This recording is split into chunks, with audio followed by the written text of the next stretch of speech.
il est pas encore là. Si, j'arrive.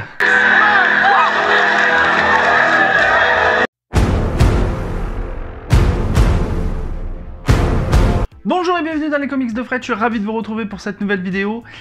Et c'est avec un immense bonheur que je vais vous parler aujourd'hui du chef-d'œuvre de Christophe Beck, In Existence. Comme d'habitude, installe-toi bien, mets-toi à l'aise et laisse-toi guider. Je vais te raconter de quoi ça parle, In Existence. Je décompresse. Dans les montagnes perdues, tout n'est que désolation. Les survivants errent dans un paysage désolé où ne subsistent que des ruines prises dans la glace. De grands cataclysmes ont soumis la planète à d'interminables hivers. Quoi? Cependant, il existerait un sanctuaire où vivrait un enfant bleu qui aurait conservé la mémoire des temps anciens. Une légende que va tenter de vérifier le héros de cette histoire, le sniper Sol. Tu l'as compris, dans cet album, ça va pas être la franche rigolade. Mais ça n'est pas un album comme les autres, puisque Christophe Beck vient de réaliser avec In Existence une superbe œuvre d'art. Oui, je n'ai pas peur des mots, je dis que c'est une œuvre d'art. Ta gueule! Pour cet album, Christophe Beck remet sa casquette d'artiste complet, à savoir scénariste et dessinateur.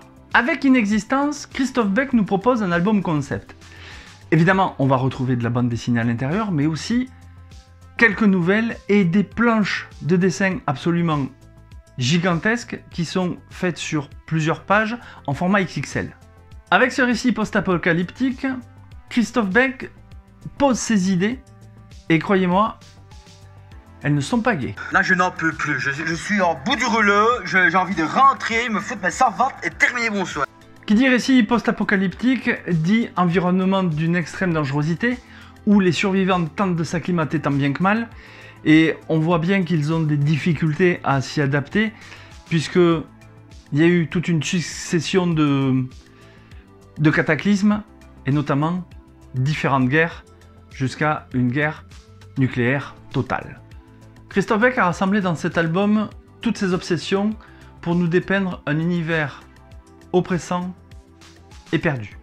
Mais il nous alerte aussi et surtout sur la nécessité de préserver notre bien le plus précieux en tant qu'homme, c'est-à-dire notre planète Terre.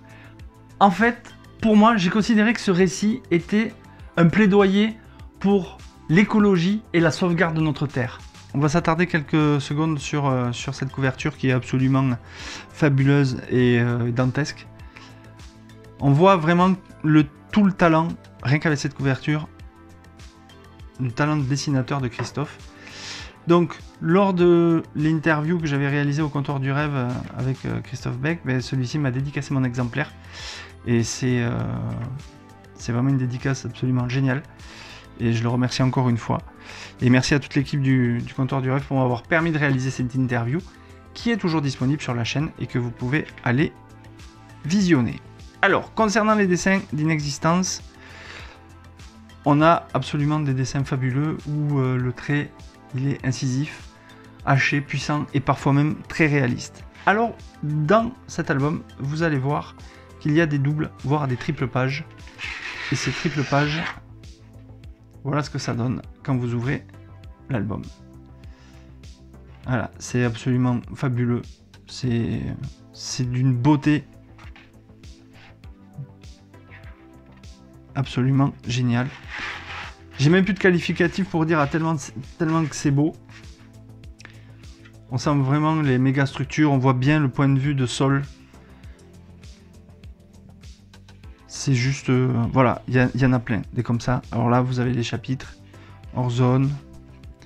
Et on suit en fait le cheminement de Sol qui va découvrir ce sanctuaire secret, qui part à la recherche de ce sanctuaire secret. Voilà, encore une double page. Je ne vais pas vous l'ouvrir parce que je ne veux pas vous spoiler. Mais c'est magnifique. Regardez ces dessins. Regardez ces visages. Christophe, il nous propose une fabuleuse aventure au travers des planches successives où la tension et l'angoisse se ressentent à chaque fois. Et c'est vrai. Il y a énormément de visages qui sont dessinés, qui sont burinés par le temps, par le climat qui peut régner sur la planète avec ces hivers successifs.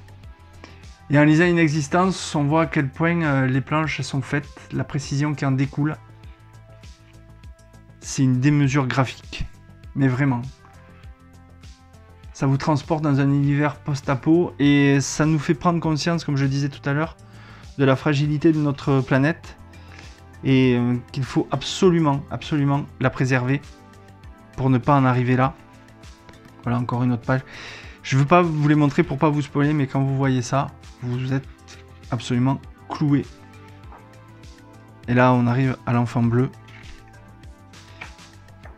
Alors, vous voyez, il y a du texte. Et on voit ces dessins qui sont magnifiques. Les peintures à l'huile qui ont été faites pour les doubles pages, elles apportent une grandeur vraiment absolument fabuleuse à cette œuvre. C'est une merveille, tant au niveau du scénario, tant au niveau de la conception de l'album, que des dessins. Bref, si vous êtes fan de Christophe Beck, je vous invite à vous précipiter sur Inexistence. Mon avis sur Inexistence. Bon, vous l'aurez compris, j'ai adoré ce récit. Je suis pas très objectif parce que j'adore le travail en général de Christophe Beck. Et Inexistence est un album concept qui est à part dans la carrière de Christophe. C'est une œuvre hors norme qui mélange le style littéraire avec les nouvelles et le style de la bande dessinée avec tout ce que je vous ai montré lorsqu'on a vu les dessins. Et je trouve que ce récit, il vous chamboule et il vous fait réfléchir aussi. Donc si vous êtes un fan de récits post-apocalyptiques, Inexistence est faite pour vous. Et si vous aimez tout simplement Christophe Beck, procurez-vous Inexistence, vous n'allez pas le regretter. Et c'est pas une BD traditionnelle, c'est une œuvre d'art. Voilà, cette vidéo est maintenant terminée. J'espère que ça vous a plu, que ça vous a donné envie de découvrir cet album Inexistence, qui est un album concept. J'arrêterai pas de le dire puisque c'est le cas. Et dites-moi dans les commentaires si vous l'avez lu, ce que vous en avez pensé. Et si la vidéo vous a convaincu de vous le procurer. Quant à nous, on se retrouve très très bientôt pour une prochaine vidéo. En attendant, likez la vidéo, partagez-la et surtout, lisez des BD et des comics, c'est bon pour le moral. Ciao ciao. Il a poussé.